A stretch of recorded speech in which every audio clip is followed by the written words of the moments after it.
দেখেন 2-3 minute 5 minute 7 minute থাকতি বুড়োর কাই মুয়াজ্জিন রে কা মুয়াজ্জিন কয় মিনিট আছে কাকা আর 5 মিনিট তোর ঘড়ি নষ্ট তুই সেই আসরের পরেতে করছিস 5 মিনিট আসরের পরেতে বলে 5 মিনিট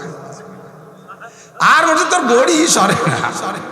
যাইবি না তোর ঘড়ি জাগা মতো আমারে সর্বনাশটা করে যাবে না এই ঘড়ি দেখতে দেখতে একবার সুলা ধরে নাকের ধরে নাই পিএইচডি ধরে মুখের কাছে নেই আল্লাহ কাই খাই বেল ফেরেশতারা আল্লাহ জম্মের কড়া বুড়ো ও আজানের আগে গেলবে না মুখে এই যে খাবো খাবো খাবো খাবো একটা বাপ আর আজান হইলে প্রথম খেজুরটার প্রথম এক গ্লাস পানি এর চাইতে মজা জগতের কিছুতে হতে পারে না এজন্য হযরত আলী বলেন হুব্বিবা ইলাইহি মিনাদ দুনিয়া সালাস দুনিয়ায় 3টে জিনিস আমার ভালো লাগে এক নম্বরে ইকরামুজ যায়িব হযরত আলী বলেন দুনিয়ার মাত্র 3টে জিনিস ভালো লাগে এক নম্বরে ইকরামুজ যায়িব মেহমান যেমন তাকে সেভাবে মেহমানদারি করতে ভালো লাগে 2 নম্বরে আযরবু বিসাইফ ময়দানে যাইয়া কাফেররে কুপাই কুপাই মারতে যে কি মজা লাগে তার কইয়া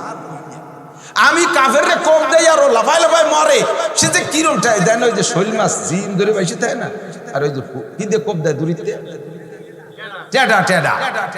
তে শৈল মাছ ভাইসে রয়েছে নিরিবিলি আপনি দূরিতে টেডাই দিয়ে কোপ দিয়েছেন তার এই কান ছিঁড়ে মান ছিঁড়ে জড়াইয়ে সেই সময় শৈল মাছটা একদম লাফায় আর খিলখিলে হাসে না কোপ খাইয়ে শৈল মাছ হাসে নাকি ওর জান যায় আর যে কোপ দিয়ে লাগাতে বাসে তার কিরমটা এখন দি হাতে তালি দেয় জি বাইরিয়ে কুবাডওয়ালা খুশি দিলা ভাই শৈল মাছের জান যায় হযরত আলী কয় ময়দানে যাইয়া কাফেররে কুবাই মারলে কাফেরের জান যায় আর আমার ওই মাছ কুবানোর মতো খুশি ছিল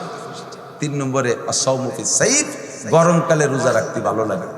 হুজুরকে আলী গরমকালে জন্মের কষ্ট হয় 16-17 ঘন্টা হুজুর ওই জন্যই তো যে রোজায় কষ্ট যত বেশি হয় ইফতারিতে মজা তত বেশি হয় রোজায় কষ্ট যত বেশি হয় ইফতারিতে মজা তত বেশি হয়